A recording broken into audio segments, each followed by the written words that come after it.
In this episode, we're talking how Zillow wants to buy your home and the classic TV show, I Love Lucy. You ask real estate questions, and I answer them. This is the Ask Daniel Los Angeles Show.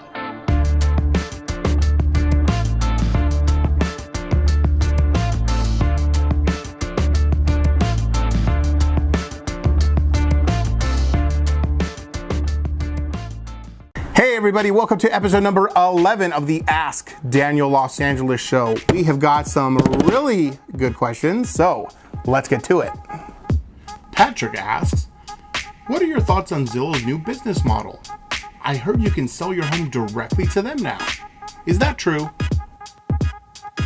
Hey Patrick, so I've heard about this. Zillow is now, they're doing a couple test pilots, I guess, in the different areas, like Orlando's one of them.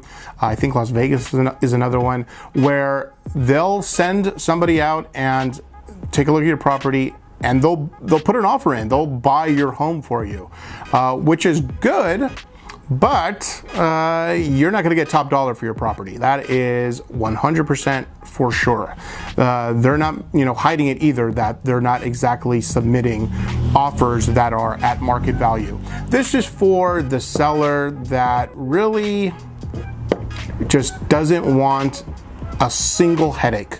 They want to make one phone call and they want to sign one contract and just be done with their property. And they're willing to take less money because of that, maybe up to 10% less.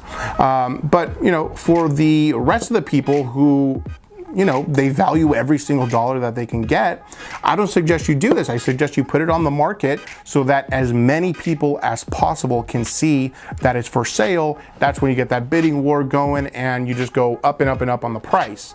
But yes, Zillow is doing this.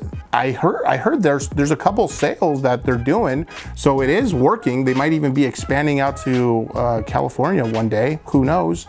But if you want top dollar for your property, I suggest you put it on the market, get the most exposure as you possibly can.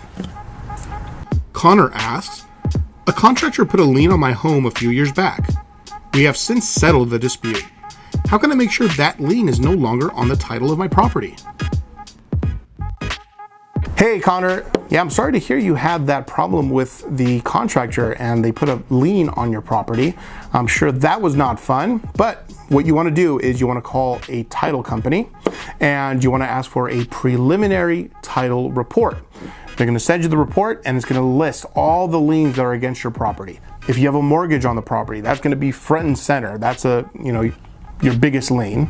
And from there, you want to go down the list, see what other liens are on the property. If you see something suspicious, something that shouldn't be there, call the title company and investigate that even more. But step number one, get a preliminary title report, and that'll show you exactly how many liens are on your property.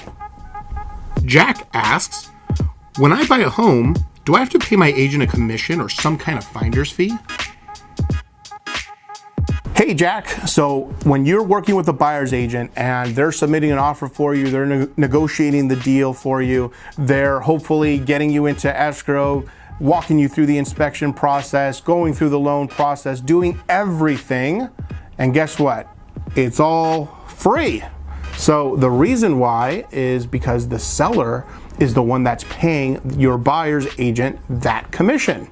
So he's paying not only his listing agent, he's also paying the buyer's agent for bringing you, the buyer, to the table.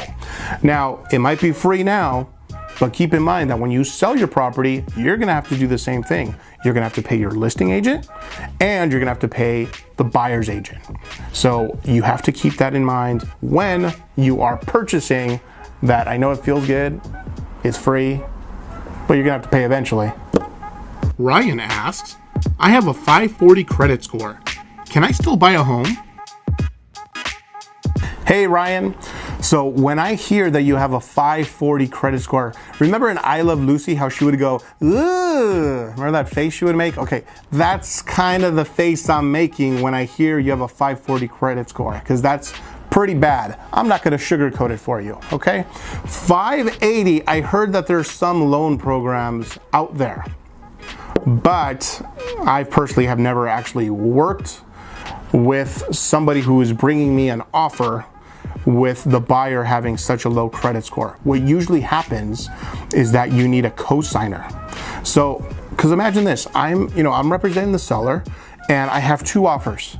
And one offer is from somebody with a 580 credit score, and the other one is from somebody with a 750 credit score. And everything else could be exactly the same. Who do you think we're gonna take?